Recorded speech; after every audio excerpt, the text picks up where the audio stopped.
तो Paris Olympic का आज आगाज होने वाला है, लेकिन इससे पहले भयंकर बवाल यहां मच गया है। आगजनी और तोड़फोड़ से रेल नेटवर्क पूरी तरह से ठप हो गया है। पूरा ट्रांसपोर्ट सिस्टम इससे प्रभावित हुआ है। लंदन पेरिस रेल सर्विस पर भी बुरी तरह से इसका असर देखने को मिल रहा है। करीब करीब 8 लाख मुसाफिर हैं जो इस घटना से प्रभावित हुए हैं। कई ट्रेनें रद्द करनी पड़ी है। वहीं शाम में आज ओलंपिक का आगाज होना है, इसको लेकर जबरदस्त तैयारियां की गई थी। डिटेल्स जानने के लिए चलते हैं पेरिस, जहां मौजूद है हमारे संवाददाता संजय सूरी। तो संजय जी, बताएं कि इतना बड़ा बवाल, वो भी इनॉग्रेशन से पहले। तो ये पेरिस का मोपनास स्टेशन है जहाँ पे कई गाड़ियाँ आज सुबह नहीं पहुँच पाईं और ये TGV की ट्रेन्स थीं जो कि बहुत तेज़ गति से चलती हैं। 300 किलोमीटर प्रति घंटा से भी ज़्यादा रफ्तार है उनकी, और कई जो हिस्से हैं फ्रांस के उनको पेरिस से जोड़ती हैं। ये ट्रेन्स इसलिए नहीं पहुँच पाई क्योंकि 3 जगह पर ट्रैक पे आग लगा दी गई, जो कि नॉर्थ से, वेस्ट से और ईस्ट से जो ट्रेनें हैं यहाँ नहीं पहुँच पाईं, और लगभग 8 लाख पैसेंजर्स को इससे असर पड़ा है। उनके जो है जर्नी, उनका जो यात्रा है उसमें काफ़ी डिले आई है। उसके पश्चात जहाँ पर आग लगी थी उसको वहाँ पर मरम्मत कर दी गई है, तो वहाँ पर अब ट्रेन्स चालू हैं। लेकिन जो इतनी ट्रेन्स डिले हुई हैं, जो इतनी ट्रेन्स कैंसिल हुई हैं, इसका असर तो काफ़ी दिन चलेगा।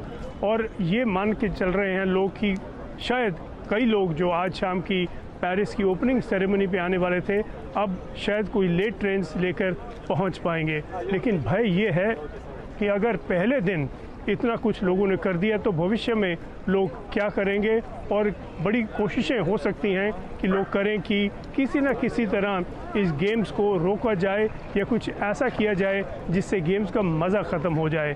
तो पुलिस और सिक्योरिटी की जो एजेंसीज़ अपनी तरफ से जी तोड़ कोशिश कर रही हैं, लेकिन कुछ निश्चित नहीं है कि ये गेम्स उस तरह चल पाएंगे जिस तरह की सोचा था, जिस तरह की प्लान बनाया था। संजय जी, आप हमारे साथ बने रहे, आपके पास वापस लौटेंगे और ज्यादा जानकारी के लिए। लेकिन उससे पहले आपको बता दें कि आज से पेरिस ओलंपिक की औपचारिक शुरुआत होगी। भारतीय समय के मुताबिक रात 11 बजे फ्रांस की राजधानी पेरिस में सेन नदी के किनारे अनोखी ओपनिंग सेरेमनी होगी। परंपरा से हटकर इस बार एथलीट सेन नदी के दोनों किनारों पर नाव से परेड निकालेंगे। संजय सूरी लगातार हमारे साथ बने हुए हैं। तो संजय जी, ये भी बताएं कि ओपनिंग सेरेमनी की फिलहाल कैसी तैयारियां हैं? तो आज शाम को यहाँ पेरिस में ओलंपिक्स आरंभ, लगभग 7:30 बजे सेरेमनी शुरू होगी। 3 घंटे 45 मिनट चलेगी। काफ़ी लंबी सेरेमनी रहेगी। उसमें क्या क्या होगा हमें नहीं बताया गया। इस बात को गुप्त रखा गया है ताकि लोग आएँ, देखें और हैरान हों कि क्या क्या नहीं हो रहा। बहुत कुछ होगा। हमें पता है कि जो एथलीट हैं वो स्टेडियम के बीच में से गुजरने वाले नहीं हैं, बल्कि कश्तियों पर गुजरेंगे रिवर सेन के ऊपर, जो कि शहर के बीच में से बहती है, और 6 किलोमीटर तक ये नाव की यात्रा चलेगी। बताया जाता है कि इसमें करीब 7,000 एथलीट शामिल होंगे, यानी कि 7,000 जो है खिलाड़ी एथलीट 94 किश्तियों पर बैठेंगे। देखने की बात यह है कि 206 देश हिस्सा ले रहे हैं, तो क्या कुछ कश्तियों पे एक देश से ज़्यादा लोग इकट्ठे होंगे। लेकिन अमेरिका देखिए 592 एथलीट लेके आ रहा है, वो कहाँ एक वोट पे पूरे आएंगे। भारत के 117 हैं, वो तो ठीक है, लेकिन कुछ तो बहुत ही छोटे देश हैं, वो कहाँ जाएंगे। क्या कई देशों के एथलीट एक किश्ती पे आ जाएंगे क्या? अथॉरिटीज़ का कहना है, यहाँ पे जो है सरकारी लोग हैं उनका कहना है कि ये पूछिए मत, बस बैठ के देखते जाइए क्या होता है और हम कैसे करते हैं। खूब इंतज़ाम किए गए हैं। पेरिस के ऊपर 6 घंटे कोई उड़ान नहीं आएगी। वो इसलिए क्योंकि लाइटिंग की प्रोजेक्शन होगी आसमान पर, और इसमें फ्रेंच माहिर हैं, बहुत उनका अनुभव है और बहुत उनके स्किल हैं। ख़ास तौर पे आप देखें आईफिल टावर के ऊपर हर किस्म के रोशनी के प्रोजेक्शन होते हैं, और इस दफ़ा बिल्कुल लाजवाब उसमें एक प्रदर्शनी होने वाली है। किश्तियों पर तो जो होगा सो होगा, लेकिन जो आईफिल टावर पे होगा वो भी देखने वाली बात है। तो कई देशों के नेता आए हुए हैं, करीब 100 देशों के हेड्स ऑफ स्टेट आए हुए हैं। इसमें कोई शक नहीं कि वो अपने खिलाड़ियों को देखेंगे और उनका उत्साह बढ़ाएंगे, लेकिन देखने की बात यह है कि आगे मेडल कौन जीतता है। फिलहाल सबकी नज़र ओपनिंग सेरेमनी पर है। शुक्रिया संजय जी, पेरिस ओलंपिक से जुड़ी ये तमाम जानकारी हमें बताने के लिए। आगे भी हम आपसे लगातार अपडेट लेते रहेंगे। तो वहीं भारत की कितनी दावेदारी है पेरिस ओलंपिक में, इसको जानने के लिए अब सीधा जुड़ेंगे विपिन भट्ट से। तो विपिन जी बताएं, 117 खिलाड़ियों का दल भेजा गया है पेरिस ओलंपिक के लिए, कितने पदक की उम्मीद कर सकते हैं?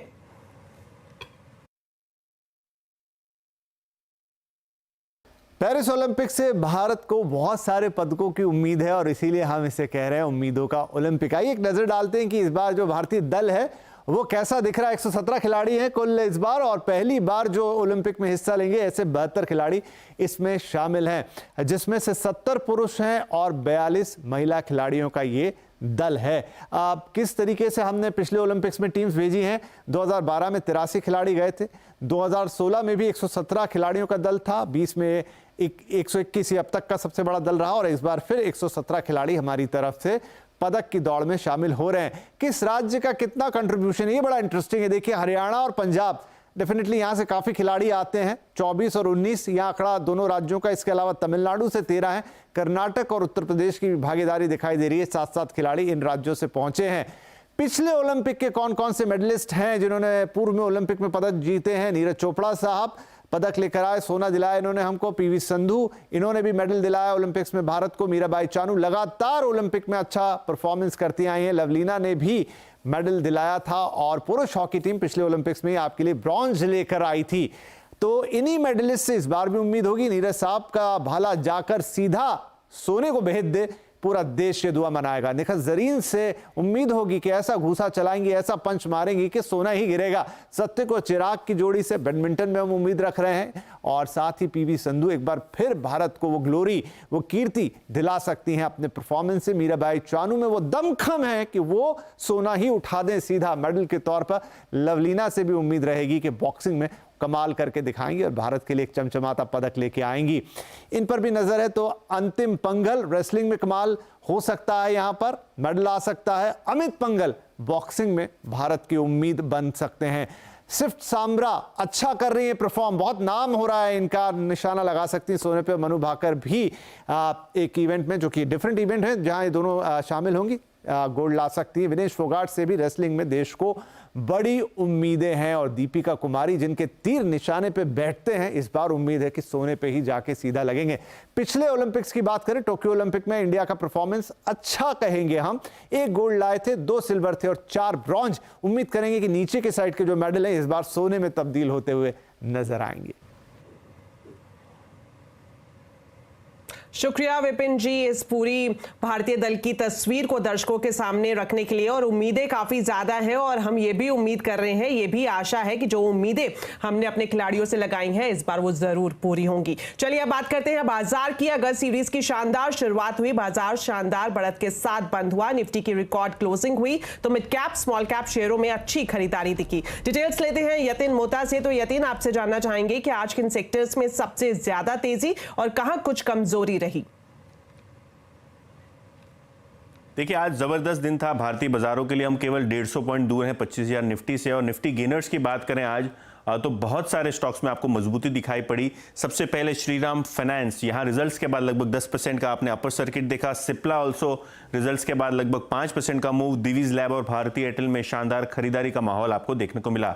निफ्टी में केवल 3 ही लूजर्स थे, ओएनजीसी, नेस्ले और टाटा कंज्यूमर। बहुत ही मिनिमलिस्टिक गेन्स आपने दूसरे एनर्जी स्टॉक्स में भी देखे। तो कहीं ना कहीं आज एनर्जी पैक थोड़ा नरम दिखा। लेकिन मिड कैप गेनर्स की बात करें, पेटीएम मंजूरी मिलने के बाद फाइनेंस मिनिस्ट्री से स्टॉक में 10% का upper circuit. Bharat forge, emphasis, Ashok Leyland जैसे काउंटर्स में शानदार खरीदारी का माहौल रहा। जहां तक कि मिड कैप लूजर्स का सवाल है, थोड़ी बहुत प्रॉफिट टेकिंग मैनकाइंड फार्मा में बड़े एक्विजिशन के बाद आरवीएनएल, फेडरल बैंक और प्रेस्टीज एस्टेट जैसे स्टॉक्स में दिखाई पड़ी।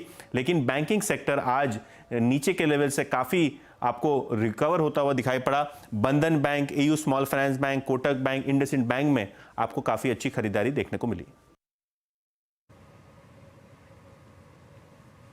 शुक्रिया रहते इस पूरे मार्केट अपडेट के लिए। तो बाजार में तेजी का क्या है सीक्रेट, आज आवाज अड्डा में इसी पर करेंगे बड़ी चर्चा शाम 7:57 पर।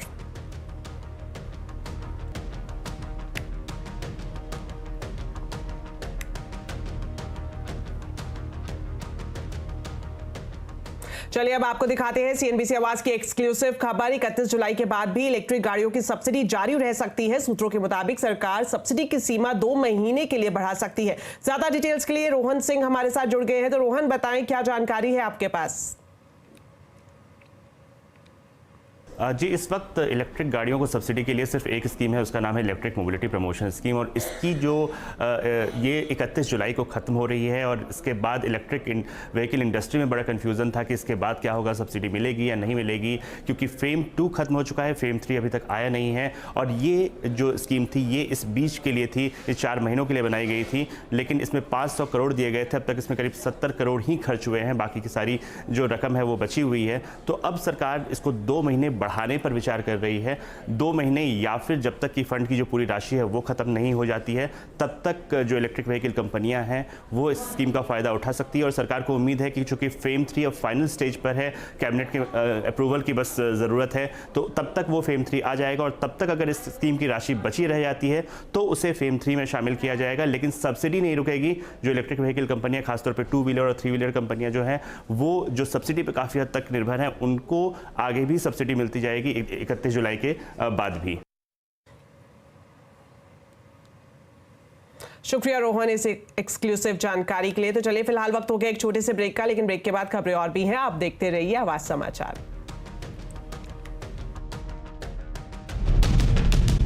के बाद आपका स्वागत है और अब आपको दिखाते हैं स्टील इंडस्ट्री से जुड़ी हुई एक अच्छी खबर। स्टील स्क्रैप पर जीएसटी की दरें घट सकती हैं। हमें जानकारी मिली है कि इस मुद्दे पर गठित सब कमेटी ने अपनी रिपोर्ट जीएसटी काउंसिल को सौंप दी है। बजट सेशन के बाद होने वाली जीएसटी काउंसिल की बैठक में स्टील स्क्रैप पर जीएसटी घटाने का फैसला हो सकता है। डिटेल्स लेते हैं आलोक प्रियदर्शी से। तो आलोक, बताएं स्टील इंडस्ट्री को राहत पर क्या एक्सक्लूसिव जानकारी है आपके पास?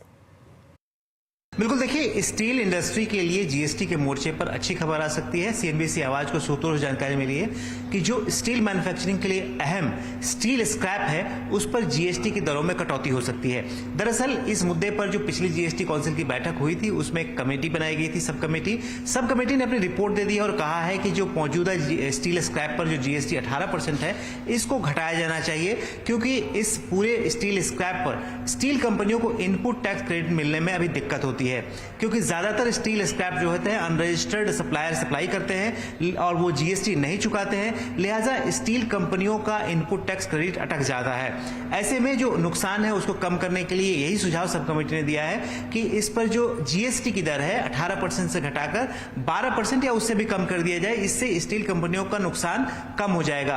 और जहां तक जो अनरजिस्टर्ड जो सप्लायर्स हैं जो जीएसटी एक तरह से इवेड करते हैं, चोरी करते हैं, उस चोरी पर भी लगाम लगेगी। एक सुझाव यह भी था कि इस पर जो आरसीएम रिवर्स चार्ज मैकेनिज्म लागू किया जाए, लेकिन इस मुद्दे पर बात बनी नहीं है, वित्त मंत्रालय इसके पक्ष में नहीं है, लिहाजा ज्यादातर चांसेस यही हैं कि जो स्टील स्क्रैप पर जीएसटी की दर है उसमें कटौती हो सकती है। अगली बैठक में जीएसटी काउंसिल की बैठक जो बजट सत्र के बाद होने वाली है उसमें इस पर फैसला हो सकता है। धन्यवाद आलोक इस पूरी जानकारी के लिए। तो खबरों में आगे बढ़े उससे पहले आपको बताते हैं आज के कंज्यूमर अड्डा के टॉपिक के बारे में। अमेरिका में एक डॉक्टर ने अपने बुढ़ापे को 20 साल कम कर दिखाया है। डॉक्टर मिखाइल रोजेन के एंटी एजिंग फॉर्मूला पर देखिए आज कंज्यूमर अड्डा शाम 5:57 पर।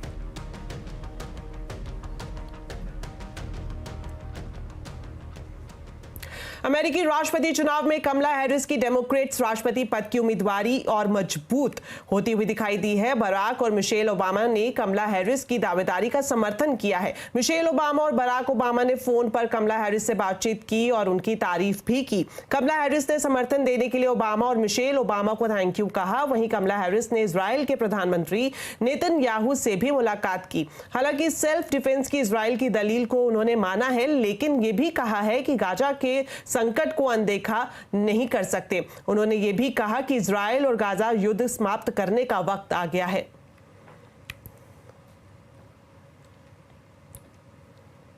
अब आपको बताते हैं सीएनबीसी आवाज की स्पेशल पेशकश मार्केट गुरुकुल के बारे में। खरीदो बेचो का चौतरफा शोर दिमाग में कंफ्यूजन पैदा करता है। इसका असर ये होता है कि हम इन्वेस्टमेंट और ट्रेडिंग की साइंस को भूल जाते हैं। हमारी कोशिश है कि निवेशकों और ट्रेडर्स का स्किल सेट बढ़ाएं ताकि वो बाजार में बेहतर फैसले कर पाए। इसी कोशिश के तहत 30 अगस्त को और 1 सितंबर को हम 2 दिनों का एक्सक्लूसिव वेबिनार कर रहे हैं मार्केट गुरुकुल। इसमें बाजार के दिग्गज आपको ट्रेडिंग और इन्वेस्टमेंट का सही तरीका सिखाएंगे। विजय केडिया, आशीष चतुर्मोहता, गुरमीत चड्डा, हेमंत ठुकराल, फिरोज अजीज और पार्थिव शाह जैसे महारथी मार्केट गुरुकुल में आपको देंगे बाजार में सफलता के मंत्र। तो वेबिनार में रजिस्ट्रेशन का लिंक इस वक्त आपकी टीवी स्क्रीन पर है।